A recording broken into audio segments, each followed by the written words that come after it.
Good morning बच्चों। Good morning sir. देखो, mensuration का बेस कंप्लीट करने के लिए मैंने एक वीडियो पेरीमीटर का बनाया है और दूसरा वीडियो अब एक एरिया के लिए बनाने जा रहा हूं। मुझे विश्वास है कि अगर अच्छे ढंग से बोर्ड पर देखा या यूट्यूब आप लोग अगर मोबाइल पर देख रहे हो तो मेरी बोल बढ़िया से सुनो। मेरे बोल में 50% आंसर छिपा हुआ है। जितना मैं बोल रहा हूं वही मैथ को आपको आसान बना देगा। बच्चा बहुत घबराता है कि मेंसुरेशन बहुत भारी है, लेकिन 100% मैं आज तरीका एक बताने जा रहा हूं।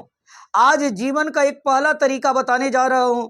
मुझे विश्वास है कि आपने कभी नहीं देखा होगा और जो मेरा यूट्यूब जो अभी देख रहा है वो 100% गारंटी है कि वो ये मेंसुरेशन जीवन भर नहीं भुलाएगा और दूसरों को भी बढ़िया से समझाएगा,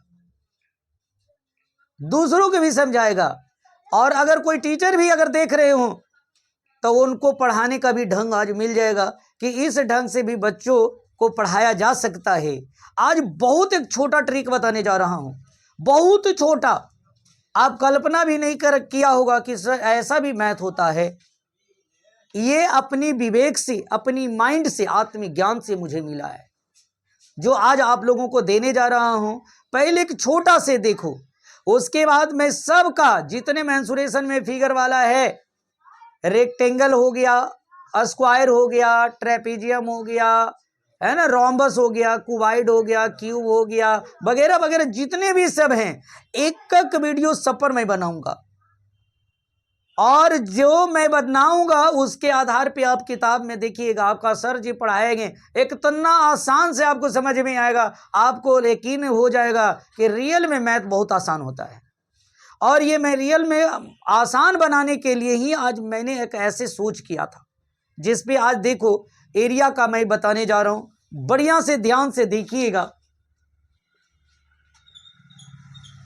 एरिया, किसी का भी एरिया हो, निकालना बहुत आसान तरीका, एक ट्रिक बताने जा रहा हूं, जिसमें सबसे पहला रेक्टेंगल देखो। देखिए, ये मान लो रेक्टेंगल दिया हुआ है, राइट। ईच एंगल 90 डिग्री हो रहा है, मैं बना नहीं रहा हूं, आप लोग समझ रहा होगा। ये रेक्टेंगल, एक मैथ खाली देखो, ट्रिक देखना है, ये नहीं देखना कि ये तो ये करता है, ऐसे नहीं देखना, तरीका देखो। और यही तरीका से सारे फिगर वाला मैथ बनाना अपने आप बन जाएगा। जैसे आप जानते हैं कि इसको हम लोग लेंथ बोलते हैं, है ना, और ये आप जानते हैं कि ये ब्रेड्थ कहलाता है। समझ में आ रही है मेरी बात को? लेंथ अपने मन से जितना सेंटीमीटर मानना उतना मान लो, हल्का समझने के लिए मान लो 10 सेंटीमीटर ले लिया, और ब्रेड्थ को भी ले थोड़ा सा कम ले लिया, 8 सेंटीमीटर, या तुम्हारे मन में जो आए सो लिख दो। अगर है लेंथ 10 सेंटीमीटर है तो वो ले लो, ब्रेड्थ है तो ब्रेड्थ है, अगर है दो गो डबल पड़ गया, सॉरी एक होना चाहिए, डबल दे देते हैं, है ना, तो ब्रेड्थ है आपका 8 सेंटीमीटर मान लो। आप 8 के जगह पर 18 कर लो, 19 कर लो, 20 कर लो, 30 कर लो, जो मन में आता है जो लिख लो। या लेंथ के जगह पर भी ऐसा ही रख लो, 20 कर लो, 50 कर लो, 100 कर लो, 13 कर लो, 12 कर लो, 18 कर लो, 9 कर लो, वगैरह वगैरह, तेरी मर्जी, कुछ ले लो। समझ में आया? लेकिन ये इतना ध्यान रखना कि लेंथ का वैल्यू ज्यादा रखना और ब्रेड्थ का वैल्यू कम रखना, बस इतने खाली ध्यान रखना है। बाकी जे तेरी दिमाग में आता है ले लो, एबीसीडी भी लिख सकता है, सबसे बनता है। तरीका केवल बता रहा हूं, ट्रिक बता रहा हूं, कैसे जीवन भर एरिया याद रहे किसी चीज का। ध्यान से सुनो, सबसे पहले इसका एरिया निकालो, एरिया ऑफ ए रेक्टेंगल। तो आप लोग पढ़ा था एल इंटू बी, आई बात समझ में? कभी ये भी मैंने बता दूंगा, कोई वीडियो में बना दूंगा कि एरिया ऑफ रेक्टेंगल बराबर एल इंटू बी का ए होता है। क्यों होता है एल इंटू बी, दूसरा क्यों नहीं बताया जाएगा। समझ रहे मेरी बात को? कभी भी एक आध वीडियो में बना ही दूंगा। तो देखिए अभी फिलहाल तरीका मैं बताने जा रहा हूँ, एक ट्रिक बताने जा रहा हूँ। सबसे पहले देखो एल है, और एक ध्यान रखना कि बराबर के नीचे हमेशा बराबर लिखना, इक्वल के नीचे हमेशा इक्वल लिखना, ये हमेशा ध्यान रखना। समझ में आ रही मेरी बात? अब ए लेंथ है, लेंथ कितना है 10 सेंटीमीटर, इंटू बीच में कोई साइन नहीं तो इंटू रहता है, बीच में ये दोनों के बीच में कोई साइन नहीं है तो क्या रहता है, और ये ब्रीथ लिखा हुआ है, ब्रीथ कितना दिया हुआ है, तो कितना हो गया 80 सेंटीमीटर स्क्वायर होगा। ये स्क्वायर काला दिए सर, तो ये सेंटीमीटर और सेंटीमीटर दो गो है ना, मल्टीप्लाई करोगे सेंटीमीटर में तो सेंटीमीटर से तो स्क्वायर होगा ना, पढ़े हो ना 6 क्लास में। चलिए ठीक है, तो यहाँ 80 निकल गया, यहाँ तक समझ में आ रहा है। इसी चीज को थोड़ा शॉर्ट में लिखता हूं, है ना। देखो 80 आ गया, एरिया ऑफ ए रेक्टेंगल 80 आया था ना, 80 सेंटीमीटर आया था। अच्छा अब क्या करें, अब इससे क्वेश्चन बना लीजिए, लेंथ को हटा दीजिए, लेंथ गायब। अब ये दूसरा क्वेश्चन बन गया। क्वेश्चन क्या हुआ कि रेक्टेंगल का एरिया दे ले और ब्रीथ दिया हुआ है और लेंथ गायब। अब कैसे निकलेगा, क्या निकालना है, लेंथ। तो इसी की फार्मूला लागू करो, जब कभी भी एरिया का वैल्यू दिया हुआ रहे तो फार्मूला उसी की लागू करना, यही सबसे बड़ा फैक्टर है, ये ट्रिक है।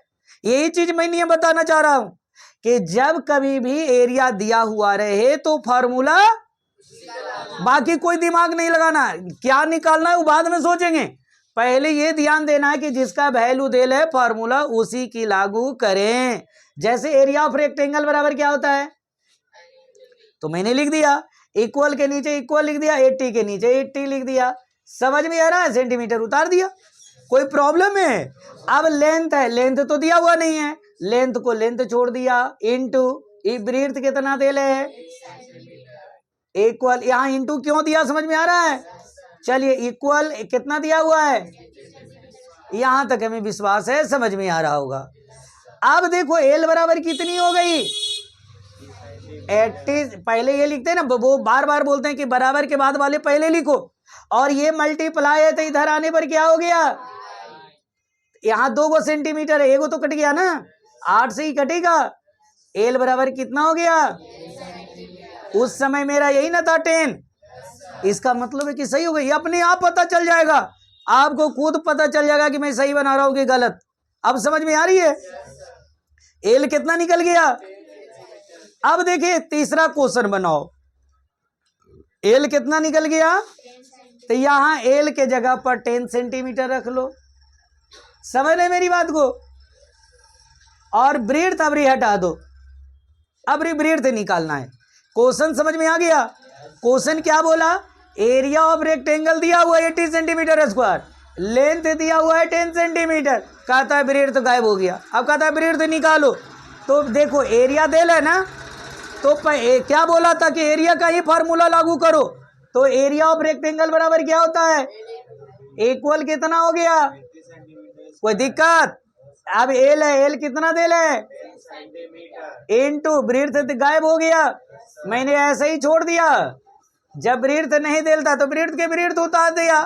अब देखो ब्रीथ बराबर क्या हो गया, ये ब्रीथ अलग ग्रुप का है ना, तो पहले क्या लिखा 80 सेंटीमीटर स्क्वायर मल्टीप्लाई, ये मल्टीप्लाई है तो ये क्या होगा डिवाइड, ये मल्टीप्लाई तो क्या हुआ कितना, ये से कट गया, इससे ये कट गया, बचा कितना, ये नहीं ऐसा ही हो गया।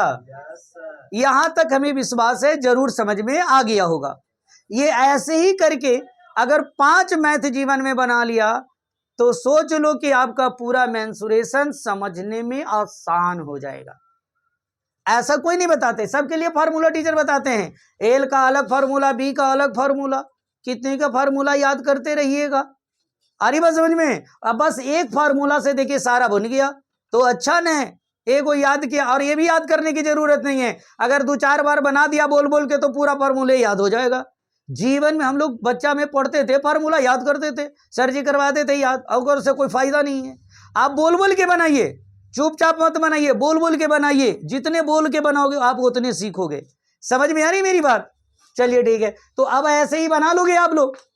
समझ में आ रही है कि कैसे बनाई जाती है? ऐसे ही अपने मन से सबसे पहले एल बराबर तुम लोग क्या लिखोगे? तो 20 सेंटीमीटर। चलो बिल्कुल सही है। ब्रीथ बराबर क्या लिखोगे? 15 सेंटीमीटर। फिर इससे एरिया निकाल लोगे? एरिया निकल जाएगा। फिर एरिया का वैल्यू रख करके बार बार बना लोगे। तो ऐसे करके आप कितने मैथ बनाओगे? 10 मैथ बना लोगे तो 10 साल 50 साल भूलना बंद। समझ में आ रही है? बहुत बहुत धन्यवाद।